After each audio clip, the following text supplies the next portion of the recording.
All right, folks, welcome back. I'm Jake Ellenbogen. Today, I got some news for you guys if you've been living under a rock because I'm late on this one. But the Rams signed DJ Humphries, a player that I've liked for a long time. So before we get into it, be sure to like, subscribe, and comment. Also, be sure to follow me on all social media at JK Bogan, including Instagram, TikTok, Twitter, Twitch, Kick, all the good stuff. And yeah, I just wanted to let you guys know that the Rams signed DJ Humphries, but also I want to let you guys know why that's good, the pros, the cons, weigh in, and give you my thoughts on it. Obviously, I've kind of spoiled it. I'm really liking this pickup. This is a guy that I actually was clamoring for last year. Couldn't believe he was a free agent, was signed late in the season, played for the Kansas City Chiefs, backed up, of course, at left tackle. So we're going to get into it. But for a guy that is essentially former first-round pick in 2015, a Pro Bowler in 2021, played for the Cardinals pretty much his whole career until last year. This is somebody that has a career 96.6 pass protection efficiency rating. A guy that has a 97 in 2023, 97.9 in 2022. I mean, he's been really, really good. And he had a torn ACL in 2023. And, only was limited to 2 games in 2024. So this is somebody that, while he's been really good, that ACL tear may have impacted him as far as what he ends up doing moving forward. So we're going to get into it. The Rams signed DJ Humphries. Is he starting? No. I've had people ask me, what do you make of the offense? The offensive line, the starting 5. The starting 5 doesn't change. It's set in stone. As of right now, it is Alec Jackson at left tackle. It is Steve Avila at left guard. It's Coleman Shelton at center. It's Kevin Dotson at right guard. And right tackle is Rob Havenstein. But DJ Humphries has some ability here, okay? First off, you're getting veteran experience. This is a team that is trying to win a Super Bowl. They're not trying to just exist. When you're trying to win a Super Bowl, you want to make sure you have experience at depth. You don't want to just have young guys that have never played before. That doesn't really help you win games because there are going to be injuries in all likelihood. It's very unlikely your entire offensive line is going to make it the entire season, as we saw last year. So the veteran experience is there. 98 starts, Pro Bowler, leadership, versatility. Then you get, the fact that you're addressing a need, because you have Jackson Havenstein, you added Questenberry, you have, of course, Warren McClendon Jr., but now you go out and you add another guy who's way more proven than Warren McClendon Jr. To me, this is an extremely low-risk deal. Okay, you're kicking the tires. He's got a pretty short-term injury history. You look at it, recently it's popped up with the ACL tear. He missed some games in 2018 and 2022 for sure, but the ACL tear was the big one. I think he fits the scheme. There's a lot of familiarity there, I believe. The NFC West edge, of course, of facing a team that he knows in the Cardinals twice. That's what I see there. I see a guy that, is able to, set the anchor. He's a strong player. He's hard to move, but he's a good athlete. Again, the ACL tear has limited him a little bit. And the full game, Week 18 against Denver, when you look at it in the scope of it, it wasn't great. PFF gave him a 10.2 rating in 24 pass protection snaps. He gave up 2 sacks and 6 pressures. But I watched the game and, watching the tape and everything, I didn't think it was that bad. He had some moments, but I thought for the most part, it was doable. This is somebody that definitely needs to figure out what's going to go on with him right now, because it's not pretty coming off torn ACL. But I suspect he's going to be much better in 2025. Plus, the Rams shouldn't really need him all that much, since this is somebody that is going to be a backup, and that's what he's signing to be. But what are the cons? Well, again, the ACL tear, limited to 2 games in 2024. That is a con. The crowded roster. Right?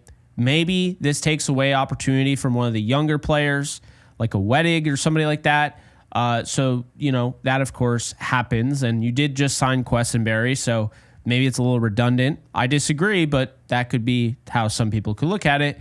The declined play is a big one. In 2023, he was offensive tackle 42, according to PFF, 11 pressures and 92 snaps in 2024. He might not regain that form. And that's the con of him. I wouldn't even say that's a con of signing him. You know what you're getting. He's probably not going to be a starter, and that's okay. You already have the best starting 5 for your offensive line in this division and one of the best in the conference. It's just the reality. There's financial risk in there, of course, because you sign a guy like this means you can't sign another guy or whatever, but there's not a lot at this position. There's just not. When you look at tackle in this league, there's just there's not a lot of tackles out there where you're like, yeah, I definitely think we need to go out and sign him. There's one other tackle. There's one, and I mentioned him ad nauseum. And guess what? He doesn't want to be signed. That's right, Jedrick Wills. I believe these two moves tell me the Rams 100% would have signed Jedrick Wills, but he doesn't want to play football this year. He wants to rehab. He feels like he needs a year off with the injury. I'm not here to judge him. I'm just here to tell you the facts. Those are the facts. So in conclusion, on this move, I love it.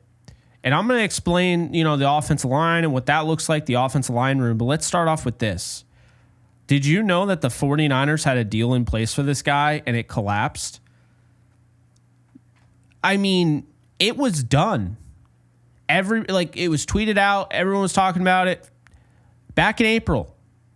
So, I mean, there could be a red flag in there, sure, but I kind of think that's cool. He didn't sign with the rival 49ers and he comes to the Rams. Gotta love that. Experience, depth again, gotta love. But I think the big thing here for me, this just goes to show you, once again, Sean McVay, this Rams, this era of Rams football, he continues to learn from mistakes. And think about this. Week 1, Sunday Night Football against the Lions, and you have A.J. Arcuri, who he's back of the roster or on the practice squad. You are down to him because of all the injuries you sustained in that game. And so I feel like the Rams have learned from their mistake of last year.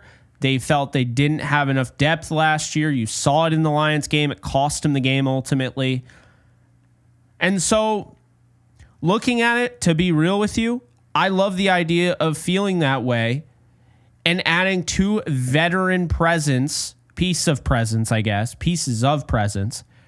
in DJ Humphries and David Quessenberry behind an already really good offensive line. Because if you don't have tackles, that's going to be a problem. And if you don't have a tackle that can protect Stafford's blind side, that's going to be a huge problem. So I think that Lions game had something to do with it. Plus, you replaced Noteboom. That's a big deal. They replaced Noteboom. Noteboom went to the Ravens. Now, you didn't replace him in the sense that Humphries and Quessenberry are going to play guard and tackle. But you replaced him in a sense where, yeah, tackle is figured out. It's good to go. We're all good on that. So, in conclusion, I love this move. I feel like it's a great move. I like this more than the Quessenberry signing, but I like them both. And in tandem, I think this beefs up the trenches in a big way. I'm curious what you guys think. But before I ask you what you guys think and call it, I'm going to remind you that, again, the current offensive line would be Alec Jackson at left tackle, Steve Avila at left guard, Coleman Shelton at center, Kevin Dotson at right guard, and at right tackle, Rob Havenstein. The depth pieces, like truly depth pieces that I feel like can make this roster, tackles, DJ Humphries, David Quessenberry, and Warren McClendon Jr. You got a bubble here with Dylan McMahon and Trey Wettig. I'm not going to say that they're going to keep either, but I feel like those are guys in play. The depth interior that I think will make this roster, Bo Limmer, KT Leviston, and Justin Diedick. We'll see how things go. They have bodies. They have some names. I think these guys, we saw Justin Diedick. He was productive when, limited opportunities. Bo Limmer was really good. KT Leviston missed all of last year, but they've been high on him. I think if anything, this does speak volume because I understand some people would be like, wait a minute. Alec Jackson has had a suspension before. Tell me he's not suspended again, and this is just them getting out in front of it. I don't think that's what it is. Humphries can go back to being a starter someday. He can. And I think there's a chance that the Rams are getting him here now, where you're talking about the ACL tear was 2023, coming right off the ACL tear in 2024. He might not have been ready. 2025, he's going to be better than 2024, I believe. You are getting a chance to give this guy a chance to have more tape. You also, in turn, you're paying for security. Because if, God forbid, anybody goes down, you're talking about a former Pro Bowler. You're talking about somebody that has played a lot of games, has a lot of experience, and he's a good athlete, right? That's what that is. So that's kind of how I look at it. You're paying for security. You're paying to basically everybody drops down a peg, which is good. It means your depth is better. I think they have really good depth on the offensive line right now.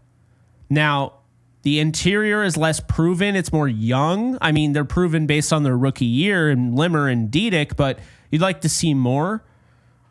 But this team, I think it was smart. If you're going to go after some vets, go and get some vets at tackle. I 100% agree with that idea. So, look, is Humphries perfect? No. But he is going to back up, and yes, he will be the backup left tackle. I believe Quessenberry will probably fill in at right tackle as a backup. But and you know, maybe if Havenstein were to go down or something, Humphries would go to right tackle, or they do something there. But Humphries gives you somebody that has at least shown you the caliber of really, really good football player. Okay, Quessenberry's solid. You know, at his best, he's solid. When Humphries at his best, he's really good. So I like this move. Low risk, potential high reward. But again, you're kind of hoping you don't see him because you like the offensive line the way it is. But at 31 years of age, ACL tear 2 years removed, this guy's ready to get back on the high side. What better way than just to catch on with the Rams, potentially win a Super Bowl this year, and then test free agency next year and try to get back and get that stock back up as a legitimate starter in this league. I mean, you think about it, the body of work kind of speaks for itself, but now he's just got to get back to where he was. So that's that. That's all I got for you guys. Let me know in the comment section below what you guys think about the DJ Humphries signing. I personally love it. Can't stress that enough. And we'll see how this season goes. But I also don't think they're done. I do think a Jalen Ramsey trade will be coming within the next month or so. But for now, I really like the offseason that they've had. I like these additions that they continue to make. This is going to be a fun season. Buckle up. But yeah, let me know in the comment section below what you guys think, and I'll see you guys soon. Later, folks.